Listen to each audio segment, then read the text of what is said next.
হাসির ঝিলিক থামে না যে ভাই, আমরা শুধু হিসাব কষি, পকেটে কিছু নাই।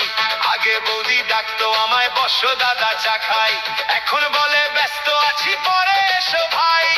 আগে ছিলাম ভিআইপি, ছিলাম সবার ঠাই, অন্নপূর্ণার টাকা পেয়ে ভুলে গেছে তাই।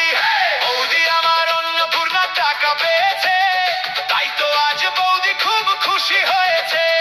বৌদি আমার বাসের টিকিট